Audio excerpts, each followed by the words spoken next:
તો હવે વાત કરીએ એવા યુવાનની જે ભણ્યો છે MBA પણ ખેતી પ્રત્યેની રુચિ તેને અલગ દિશામાં વાળી દીધી। આ યુવક ખેતીમાં બદલાવ અને જમીનને વધુ ફળદ્રુપ કેવી રીતે બનાવી શકાય અને ખેડૂતો પણ સજીવ ખેતી કરી એ દિશામાં શરૂઆત કરી અને વેસ્ટનો જથ્થો ભેગો કરવાનું શરૂ કર્યું, જેમાંથી વેસ્ટમાંથી બેસ્ટ વર્મી કમ્પોસ્ટ ખાતર બનાવવાનું શરૂ કર્યું। પહેલા પોતાની ખેતીથી શરૂઆત કરી અને ત્યારબાદ સારું પરિણામ મળતું ગયું અને અન્ય ખેડૂતોને સજીવ ખેતી તરફ વળ્યા। આજે 5000 ખેડૂતો વર્મી કમ્પોસ્ટ ખેતર વાપરતા થયા છે। જુઓ અમારા વિશેષ અહેવાલમાં MBA યુવકની પહેલ લાવી રંગ।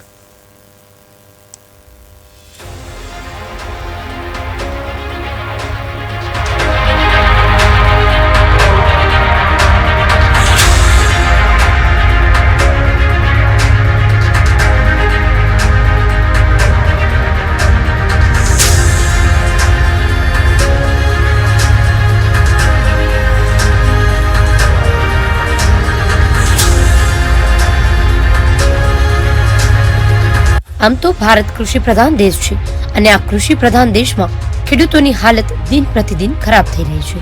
યુવાનો ખેતી છોડી નોકરી કરવા શહેરો તરફ ભાગી રહ્યા છે, ત્યારે સુરત જિલ્લાના મહુવા તાલુકાના માછી સાદડા ગામનો યુવાન MBA કર્યા બાદ નોકરી છોડીને ખેતી તરફ વળ્યો છે। નરેન્દ્ર પટેલ નામનો ગામડાનો શિક્ષિત યુવાન MBA થયા બાદ સારી નોકરી કરી હોત, પરંતુ નરેન્દ્ર પટેલને ખેતી પ્રત્યે ભારે રુચિ જાગતા મનમાં વિચાર્યું કે સજીવ ખેતી કરીએ તો જ જમીનમાં જીવ આવે અને જમીનમાં જીવ આવે તો જ સારું ઉત્પાદન મળે। તો પહેલા જમીનમાં કેવી રીતે સુધારી શકાય એ દિશામાં કામ કરવાનું શરૂ કર્યું। કચરો, માટી જેવા વેસ્ટ ભેગા કર્યા અને તેમાં પ્રોસેસ કરી વેસ્ટમાંથી બેસ્ટ વર્મી કમ્પોસ્ટ ખાતર બનાવ્યું અને પોતે આ વર્મી કમ્પોસ્ટ ખાતર પોતાની જમીનમાં નાખી અને સારું એવું ઉત્પાદન મેળવ્યું। ત્યારબાદ અન્ય ખેડૂતોને સજીવ ખેતી તરફ વાળ્યા અને આજે 5000 ખેડૂતો યુવક દ્વારા બનાવેલ વેસ્ટમાંથી બેસ્ટ કમ્પોસ્ટ ખાતર નાખવાનું શરૂ કર્યું અને તેના પરિણામ દેખાતા ખેડૂતો પણ યુવકની પહેલને વખાણી રહ્યા છે। મેં MBA પતાવ્યા પછી છે ને ઓલરેડી 14 વર્ષ મેં સારી નોકરી કરી જ છે, જે ફોરેક્સ ટ્રેડિંગ કહેવાય ને ઇન્ટરનેશનલ માર્કેટમાં, એમાં અમે લોકો ટ્રેડિંગમાં હતા અને કમસે કમ 50,000 થી લાખ રૂપિયા કમાય એટલું અમે 2003 થી 2011 ની વચ્ચે ઓલરેડી જોબ કરી છે। છોડવાનું કારણ એવું હતું કે આને શેર બજાર ટાઈપ કહી શકાય। તો એમાં જે ક્લાયન્ટો ઇન્વેસ્ટ કરતા હોય ને એમને મોટાભાગે 99% કેસમાં લોસા જ જતા રહેતા હોય, ખોટ જતી રહેતી હોય। તો એ બધા ડિસ્ટ્રક્ટિવ કામ કરતાં મને એવું લાગ્યું કે આપણે કંઈ પોઝિટિવ કામ કરવું જોઈએ। હવે અમારી આજુબાજુ શું છે કે ખેતીઓ બહુ થતી હોય, અમે પોતે પણ ખેડૂત છે, તો મને એવું લાગ્યું કે ખેડૂતો જે નથી કરી શકતા, ખેડૂતની પાછળ ને ખેડૂતની આગળ જે ખેડૂતો જ્યાં અટકી જાય છે, એ મારે કંઈ કામ કરીને ક્રિએટિવ કંઈ કામ કરવું જોઈએ એવું મને લાગ્યું। એટલે મારે ત્યાં બી પશુઓનો તબેલો હતો, 20 થી 25 ગાય હતી। તો એ ટાઈમે મેં જે દૂધનો આવક હતી તે પૂરતી નહીં થતી હતી, તો મને લાગ્યું કે વર્મી કમ્પોસ્ટથી સ્ટાર્ટિંગ કરવું જોઈએ અને પાછળ જે દેખાય છે એ બાયો કમ્પોસ્ટનું યુનિટ છે।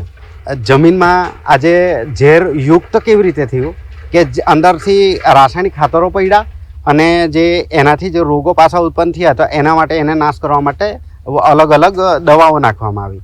તો હવે ખેડૂતોને તો શું ઉત્પાદન જોઈતું હોય, તો ઉત્પાદન ટાર્ગેટ હોય તો જ્યારે આપણે કાર્બનયુક્ત ખાતર આપીએ, જેમ કે આ બાયો કમ્પોસ્ટ છે, વર્મી કમ્પોસ્ટ છે, એવા ખાતરો જ્યારે આપીએ ત્યારે પેલું પેસ્ટિસાઇડ ને બધા ઓછા પડે છે, રાસાયણિક ખાતરો ઓછા પડે છે। તો એ રીતે એનો રિપ્લેસ થઈ જવાથી કે એનો વપરાશ અડધો થઈ જવાથી જમીન ઝેરમુક્ત થઈ જાય છે। જો કમસે કમ અમે એક અંદાજો મારેલો તો અત્યારે અમારી પાસે જે બાયો કમ્પોસ્ટ છે, બેક્ટેરિયાની કીટ છે, તો જે ખેડૂતોને 20,000નો ખર્ચો આવતો હોય ને એ કમસે કમ અમે 6,000માં લાવી શકીએ છીએ।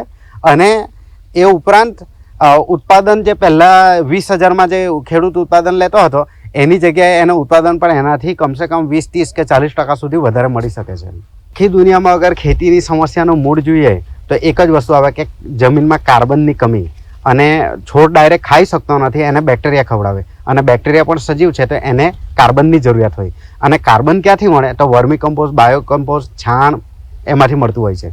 તો ખેડૂતોને મૂળ સમસ્યા દૂર થવાથી એમનો ખર્ચો ખૂબ જ ઓછો થઈ જાય અને ટોટલ રાસાયણિક ખાતર પર નભવાથી એમનો ખર્ચો એક તો ઊંચો બહુ આવે છે, છોડ રોગવાળા થાય છે એટલે પેસ્ટિસાઇડનો ખર્ચો વધે છે અને જે કારણ પકડાતું નથી એટલે એમને એમ કે હજી વધારે ખાતર નાખીશ તો વધારે ઉત્પાદન આવશે। પણ મૂળ સમસ્યા છે કાર્બનની સમસ્યા, જે આપણે બાયો કમ્પોસ્ટમાંથી સારામાં સારું મળી શકે, એનાથી બેક્ટેરિયા વધે અને એનાથી ઉત્પાદન વધે। સૌથી પહેલાં મેં વર્મી કમ્પોસ્ટથી સ્ટાર્ટિંગ કરેલું અને જે મારા ઘરે 20 થી 25 ગાયો હતી તો એમાં જે દૂધની આવક થતી હતી એ પૂરતી નહીં થતી હતી અને મને થોડી વિઝિટો કરવાની આદત છે તો સુમોલ સુગર અને યુનિવર્સિટી પર હું વારે વિઝિટ કરું છું તો વારે વર્મી કમ્પોસ્ટ શબ્દ સમજાતો હતો કે આપણા બાજુ એક તો ખેતીમાં ખાતરની સમસ્યા છે, ઉત્પાદન ઘટતું જાય છે અને એનો ઈલાજ છે કે કાર્બન ઘટતું જાય છે. તો યુનિવર્સિટી પરથી અમને જાણવા મળેલું કે આ જે વર્મી કમ્પોસ્ટ જો બનાવવામાં આવે તો બધી રીતનું એક આવકનું અને ખેડૂતોને પણ પોતાનું પ્રોડક્શન વધારવા માટેનું એક સાધન પૂરું પડી શકે એમ છે. એટલા માટે વર્મી કમ્પોસ્ટનો વિચાર આવ્યો. પછી સમય જતાં શું છે કે આજકાલ અત્યારે ગાયોને દવા બહુ આપવામાં આવે છે, જેમ કે પેલું કરમની દવા કે એ બધું. તો એના લીધે જે એની છાણની ક્વોલિટી આજથી 10 વર્ષ પહેલાં હતી તે અલગ હતી ને આજે જે છે એ અલગ છે. એના લેક્ટોબેસિલસ નામના બેક્ટેરિયા તે નાશ પામે છે. તો એટલા માટે હવે જે પાછળ યુનિટ દેખાય છે અમે બાયોકમ્પોસ્ટની શરૂઆત કરી. આમાં મજૂરીને એ બધો ખર્ચો ઘટતો જાય છે. તો પહેલાં બી અમે 200 રૂપિયામાં આપતા હતા અને આજે 12 વર્ષ પછી પણ અમે 200 રૂપિયામાં જ 1 ગુણ 50 કિલોની આપીએ છીએ. નરેન્દ્ર પટેલે લીધેલા શિક્ષણનો સદુપયોગ કર્યો. ખેતીવાડીમાં ખર્ચ ઓછો અને ઉત્પાદન વધુના સિદ્ધાંત સાથે તેમણે 17,000ના રોકાણથી વર્મી કમ્પોસ્ટ ખાતર બનાવવાનું શરૂ કર્યું, જેના એ જ વિસ્તારના યુવાનો અને મહિલાને રોજગાર મળે એવી ભાવનાથી જ તેને ધંધામાં બધાને જોડ્યા. 600 જેટલા લોકોને વર્મી કમ્પોસ્ટ ખાતર કેવી રીતે બને અને કેવી રીતે ઉપયોગ થાય તેની સમજણ આપી. પોતાની જમીનમાં રાસાયણિક ખાતરની જગ્યાએ વર્મી કમ્પોસ્ટ ખાતરનો ઉપયોગ કરી જમીનને ફળદ્રુપ બનાવી સારો પાક ખેડૂતો લઈ રહ્યા છે. સજીવ ખેતીથી અનેક ફાયદા જોવા મળ્યા. જમીનનો સુધારો, ઓછો ખર્ચ, વધુ ફાયદો, સ્થાનિકોને રોજગાર, ખેડૂતોને નિરાંત અને ઓછી મહેનતને વધુ ફાયદા જોવા મળ્યા.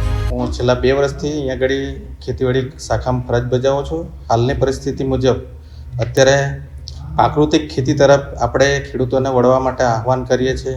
વર્તમાન પરિસ્થિતિમાં આપણે જોઈએ છીએ તો આપણે દિવસોના દિવસો દરમિયાન કેમિકલ ફર્ટિલાઇઝર, કેમિકલ પેસ્ટિસાઇડો એના વધુ પડતો વપરાશના કારણે આપણે જમીનને મૃતપ્રાય અવસ્થામાં લઈ જઈ રહ્યા છે. તેવા સંજોગોની અંદર આપણે હાલની સ્થિતિમાં આપણે પ્રાકૃતિક ખેતી તરફ વળીને એના જે જીવામૃત છે, ઘન જીવામૃત છે, નિમાસ્ત્ર છે, બાયોકમ્પોસ્ટ છે, બાયોકમ્પોસ્ટ આપણે સુગર મારફતે મળતું હોય તો તે મેળવીને આપણે ખેતીને કઈ રીતના વધુ સજીવ કરવાનો એ તરફ આપણે વળીને ખરેખર કહેવામાં આવે છે કે ભાઈ રાસાયણિક ને કેમિકલથી ખેતી થાય, પણ એવું નથી. આપણે પ્રાકૃતિક ખેતી અને બાયોકમ્પોસ્ટ જેવા ઓર્ગેનિક મેન્યુરો આપણે વાપરીને આપણે ખેતીને ખરેખર જે રાસાયણિકમાં ઉત્પાદન મેળવે છે તે મુજબ જ આપણે ઉત્પાદન મેળવીને આપણે બમણું ઉત્પાદન, ખેતી ખર્ચ ઘટાડીને આપણે વધુ આવક મેળવી શકીએ એમ છે હાલની પરિસ્થિતિ મુજબ. મહુવા તાલુકામાં 5,000 ખેડૂતો વર્મી કમ્પોસ્ટ ખાતરનો ઉપયોગ કરતા થયા. 5,000થી વધુ એક જમીનમાં સજીવ ખેતીની શરૂઆત થઈ છે. જમીનનો રસાયણ મુક્ત થઈ રહી છે. આજના સમયમાં રાસાયણિક ખાતર, જંતુનાશક દવાઓ, અન્ય ખેતીના ખર્ચા વધ્યા છે અને ઉત્પાદન ઘટ્યું. પોષણક્ષમ ભાવ નથી મળતા એના કારણે ખેડૂતો ચિંતામાં મુકાય છે. ત્યારે મહુવાના માછી સાતડા ગામના શિક્ષિત યુવકે ખેડૂતોને સજીવ ખેતી તરફ વાળી અનેક ફાયદા બતાવ્યા છે અને ખેડૂતો પણ હવે સજીવ ખેતી તરફ આગળ વધ્યા છે. મારું નામ પ્રભાબેન જગદીશભાઈ પટેલ. તમે શેની ખેતી કરો છો? અમે ટામેટાની ખેતી કરીએ છીએ. પહેલાં રાસાયણિક ખાતર વાપરતા હતા, ત્યારે ખર્ચો વધી જતો હતો અને ઉત્પાદન ઓછું મળતું હતું. ત્યારે આ નરેન્દ્રભાઈ ખાતર બનાવે છે ઓર્ગેનિક, તે અમે અહીંયા ડ્રિન્ચિંગ કરીએ, પછી સ્પ્રે મારીએ, એનાથી અમારે આ સારું ઉત્પાદન છે. ખર્ચમાં કેટલું આવે છે? ઘટાડો થયો? ખર્ચમાં ઘટાડો થયો છે. અમને ઘણો બધો ફાયદો થયો. પેલામાં બહુ વધારે ખર્ચો થઈ જતો હતો. ઉત્પાદન પેલા રાસાયણિક ખાતર કરતાં આનું ઉત્પાદન સારું છે. સામાન્ય રીતે ગામડાના લોકોનો વ્યવસાય ખેતી અને પશુપાલન હોય છે, એટલે સ્વાભાવિક પશુપાલનના ધંધાના કારણે સેંકડો ટન છાણ સરળતાથી મળી જાય છે, જેનાથી વર્મી કમ્પોસ્ટ ખાતર બનાવી કોઈ પણ ખેડૂત પોતાની જમીનને ફળદ્રુપ બનાવી શકે છે. માત્ર આયોજન અને ખેતી માટે સમય આપવાની જરૂર છે. ખેતીથી ભાગવા કરતા ખેતીમાં નવા સંશોધન કરવાની જરૂર છે. ઓછા ખર્ચામાં વધુ ઉત્પાદન કેવી રીતે મળે એ દિશામાં આગળ વધવું જોઈએ. KTV news Gujarati, Kiransinh Gohil, Surat.